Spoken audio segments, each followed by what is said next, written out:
every nation know, whether it wishes us well or ill, that we shall pay any price, bear any burden, meet any hardship, support any friend, oppose any foe, to assure the survival and the success of liberty.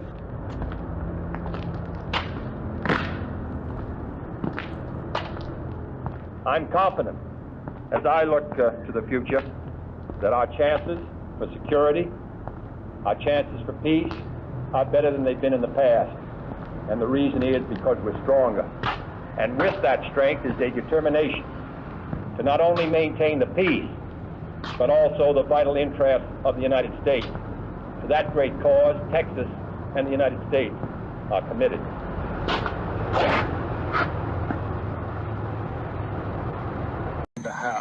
And now plans to go ahead with the actual purchase, using money drawn from existing accounts as an advance against funds from the recently passed bond issue.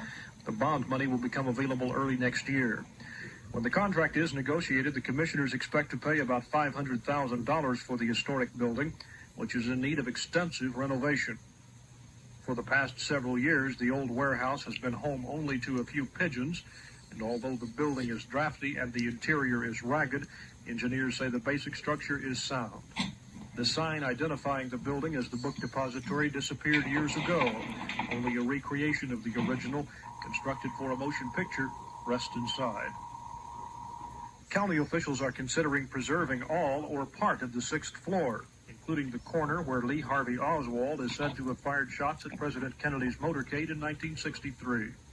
The curators of the Ford Theater in Washington, where President Lincoln was killed, have reportedly already been contacted for advice on creating a memorial of some kind in Dallas. Across the street from Dealey Plaza is the county jail where Jack Ruby, most famous prisoner in the U.S. and perhaps the world, has been confined since November 24th, when he shot and killed accused assassin Lee Harvey Oswald. Ruby, facing death in the electric chair, has tried to commit suicide 3 times in his cell. His attorneys say he is insane, torn with hallucinations, believing thousands of Jews are being killed for his deed. The depository building has become a shrine of infamy.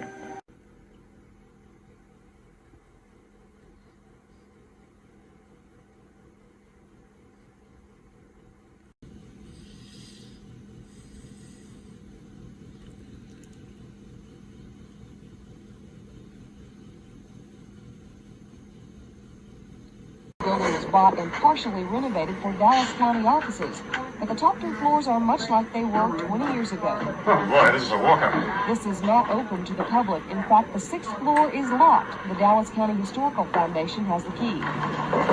Scholars are sometimes allowed up here, but lately journalists from Japan, Sweden, England, Denmark, and all over the United States have come here to take pictures and to look out the window that's now known as the Sniper's Perch. The assassin merely aimed his rifle out the window, waited till he had Kennedy in his sights, then pulled the trigger.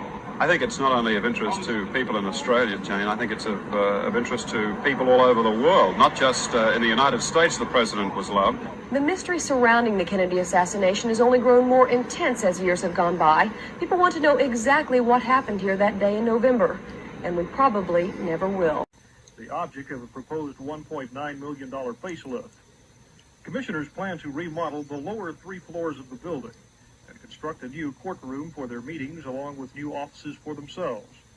The plan calls for reserving the 6th floor for some kind of historical marker. That's the floor from which Lee Harvey Oswald is believed to have fired the shots at President Kennedy's motorcade. The commissioners were also told that work is proceeding on the old red courthouse, which was vacated several weeks ago when structural weakness was discovered in an upper floor.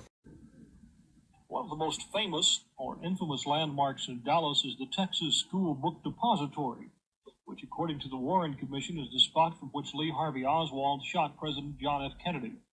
For visitors to Dallas, the building is most easily recognized by the large Hertz Rent-A-Car sign on top. Now, that sign is about to disappear. Dallas County now owns the building, officially called the Caraway Bird Building, and part of the plan to remodel it into county office space includes repairing a crumbling parapet around the edge and taking down the sign, which engineers feel may be endangering the roof structure.